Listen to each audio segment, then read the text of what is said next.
여러분 안녕하십니까? 회전하는 그림자의 성백지입니다. 복음은 하나님의 나라를 대전제로 하고 있습니다. 하나님의 나라가 없다면 복음도 없습니다. 하나님의 나라에 들어가기 위한 좋은 소식이 바로 하나님의 아들 예수 그리스도의 복음입니다. 그래서 예수께서 처음 외쳤던 말은 마가복음 1장 15절 때가 찼고 하나님의 나라가 가까이 왔으니 회개하고 복음을 믿으라는 것이었습니다. 복음은 한마디로 하나님 나라에 들어가기 위한 안내서 같은 역할을 하는 것이죠. 하나님의 나라. 그렇습니다. 하나님께서 직접 통치하시는 나라에 들어간다면 그것이야말로 은혜이고 영광이며 지복입니다.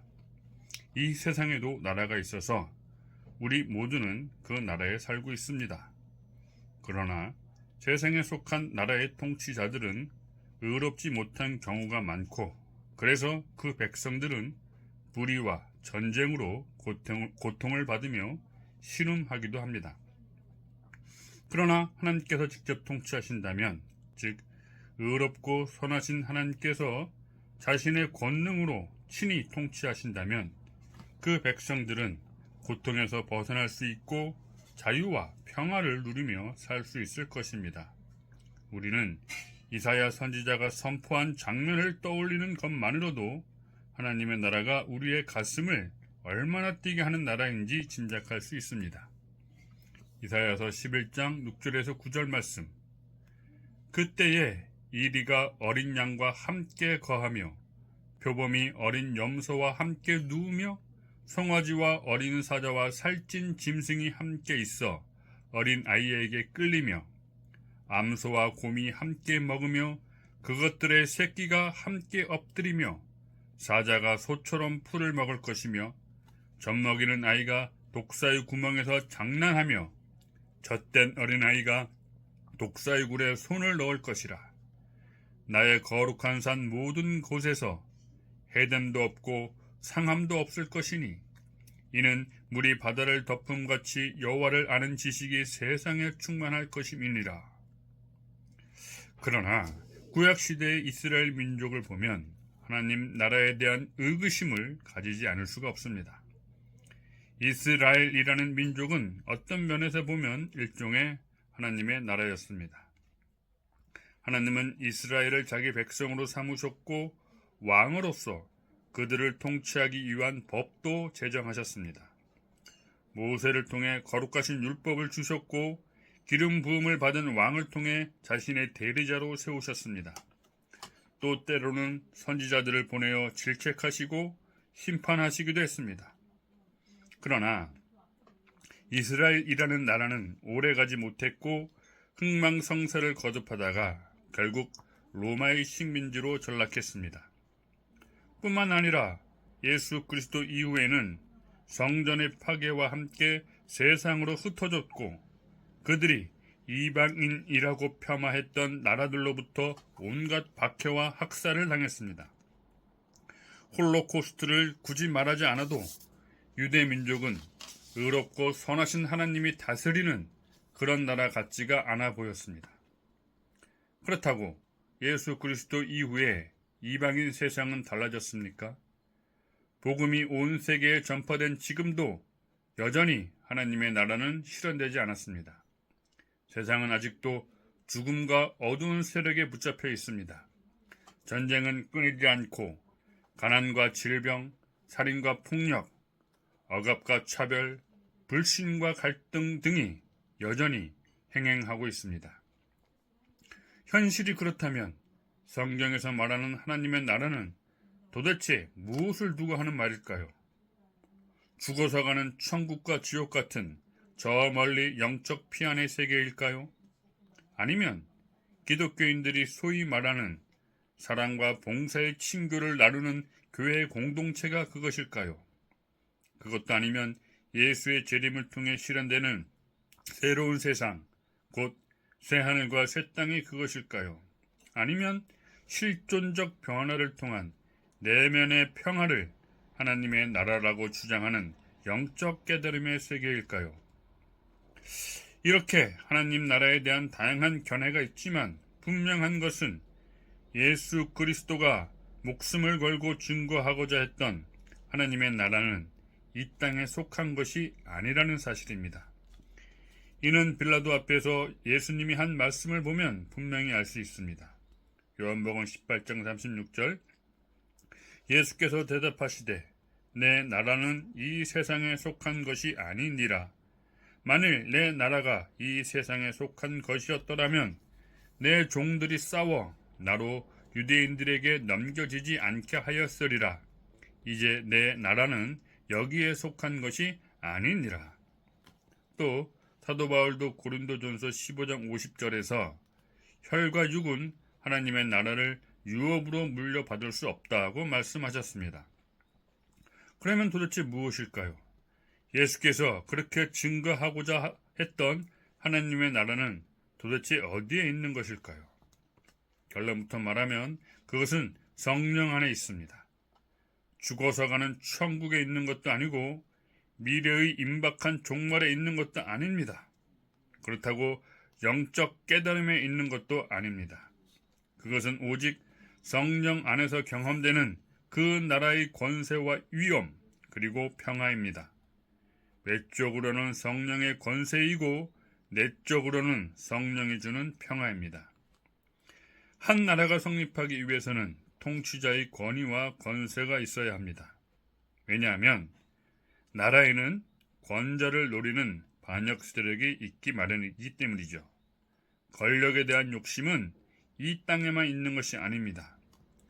보이지 않는 영적 세계에서의 권력 다툼은 보이는 이 세계에서의 권력 다툼보다 훨씬 더 치열합니다. 다시 말해 교만은 참 근본적이라는 것입니다. 영적인 죄의 근원이 바로 교만입니다. 그래서 권세가 필요합니다. 교만한 자들을 다스리기 위한 권세 말입니다.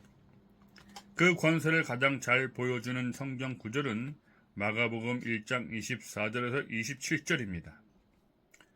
나사렛 예수여, 우리가 당신과 무슨 상관이 있나이까? 우리를 멸하러 왔나이까? 나는 당신이 누구인 줄 아노니 하나님의 거룩한 자니이다.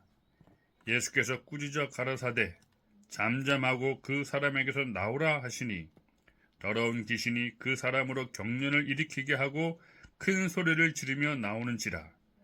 다 놀라 서로 물어 가로되 이는 어찌 미뇨 권세 있는 새 교훈이로다. 더러운 귀신들을 명한즉 순종하는도다 하더라. 복음서에는 소위 말하는 축기 이야기가 많이 등장하는데 이것이 상징하는 것은 영적 세계에서도 권력 다툼이 있고 예수는 그 세계를 통제할 수 있는 권세를 가진 자라는 의미를 지니고 있습니다. 그래서 예수께서 마태복음 12장 28절에서 이렇게 말씀하셨습니다. 내가 하나님의 성령을 힘입어 귀신을 쫓아내는 것이면 하나님의 나라가 이미 너희에게 임하였다고 말입니다. 그런데 정말 놀라운 것은 우리 또한 성령 안에서 이 권세를 경험할 수 있다는 사실입니다. 비록 귀신을 쫓아내거나 바람을 잔잔하게 하는 권세는 아닐지라도 그 나라의 위엄과 권세를 맛볼 수 있다는 것입니다. 즉 왕 노릇할 수 있죠. 왜냐하면 성령은 하나님의 사자이기 때문입니다. 하나님의 대언자요 대행자가 바로 성령이시기 때문에 성령을 통해 우리는 하나님 나라의 위엄과 권세를 두렵고 떨리는 가운데서 경험할 수 있습니다. 출애굽기 3장에 기록된 불타는 떨기나무 사건은 하나님 나라의 위엄과 권세를 대표적으로 상징화하고 있습니다. 성경의 기록을 보면 떨기나무 불꽃 가운데서 말씀하시는 자는 여호와이기도 하고 또한 여호와의 사자이기도 합니다. 즉 여호와의 사자가 여호와의 대언자로서 말을 하고 있는 것입니다. 그리고 그때 모세는 두려워하여 얼굴을 가렸습니다. 또 출애굽기 33장에서는 여호와께서 그 앞으로 지나가실 때에 모세는 급히 땅에 엎드려 경배했습니다. 이렇듯 하나님의 사자인 하나님의 성령이 친히 우리에게 임하시면 하나님의 나라의 위엄과 권세가 이 몸을 통해 드러납니다. 그리고 그때 변화산의 권능을 맛볼 수 있습니다. 예수께서 마가복음 9장 1절에서 이렇게 말씀하셨습니다. 내가 진실로 너에게 이르노니 여기 서 있는 사람 중에는 죽기 전에 하나님의 나라가 권능으로 임하는 것을 볼 자들도 있느니라 하시니라. 죽기 전에 맛보는 것입니다. 죽어서 또는 먼 미래애가 아니라 지금 여기서 하나님 나라에 들어가는 것입니다. 그리고 그때 그 권능을 통해 하나님 나라에 들어가기에 합당한 신령한 몸이 있음을 알게 됩니다. 하나님의 나라는 또한 성령 안에 있는 내적인 평화에 있습니다. 예수께서 누가복음 17장 21절에서 하나님의 나라는 여기 있다 저기 있다 할 것이 아니요 너희 안에 있다고 말씀하셨습니다. 사도 바울도 로마서 14장 17절에서 하나님의 나라는 먹는 것과 마시는 것이 아니요 오직 성령 안에서 의와 평강과 희락이라고 말씀하셨습니다. 여기서 중요한 것은 성령 안에서입니다. 세상에도 깨달음을 통한 내적인 평화를 가르치는 영성주의자들이 있습니다. 이들과 구별하기 위해 성령 안에서가 무엇을 의미하는지 분명히 해야 합니다. 먼저 예수께서 요한복음 14장 27절에서 이렇게 말씀하셨습니다. 평안을 너희에게 끼치노니 곧 나의 평안을 너희에게 주노라.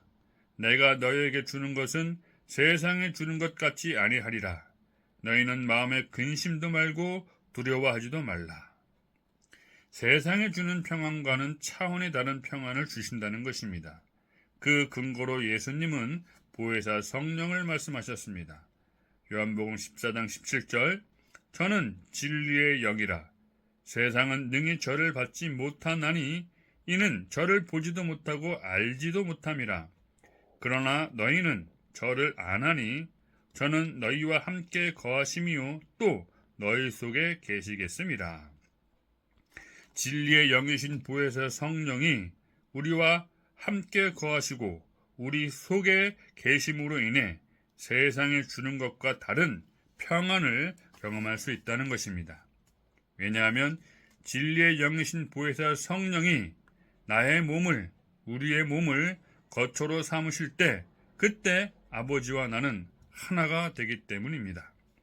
요한복음 14장 23절 예수께서 대답하여 가라사대 사람이 나를 사랑하면 내 말을 지키리니 내 아버지께서 저를 사랑하실 것이요 우리가 저에게 와서 거처를 저와 함께 하리라.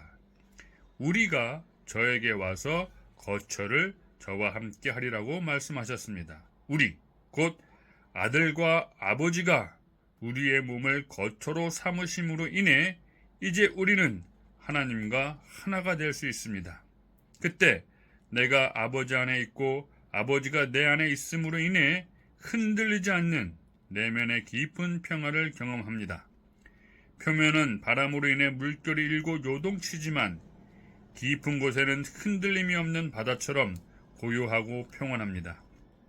그때 그 고요함 속에서 나의 길이 하나님의 길이고 하나님의 뜻이 곧 나의 뜻임을 깨닫습니다.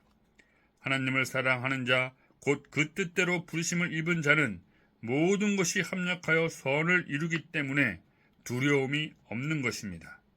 세상을 이기는 힘이 이처럼 보혜사 성령 안에 있습니다. 여러분, 하나님의 약속을 기업으로 받기를 소망하는 사람들은 허탄한 것을 쫓아서는 안 됩니다. 특히 하나님의 나라와 관련해서는 더욱 그렇습니다. 잘못된 종말론은 우리의 눈을 멀게 하고 죽어서 가는 천국은 우리의 길을 잘못 들게 합니다. 하나님의 나라는 오직 지금 여기서 실제가 됩니다. 어제나 오늘이나 동일하신 하나님은 오직 지금 여기서 하나님의 나라를 계시하십니다. 진리의 성령으로 하나님의 나라의 권세를 알게 하시고 약속의 성령으로 하나님 나라의 평안 안에 거하게 하십니다. 이 은혜가 오늘날 하나님의 나라를 사모하는 모든 그리스도인들에게 임하기를 기도합니다. 감사합니다.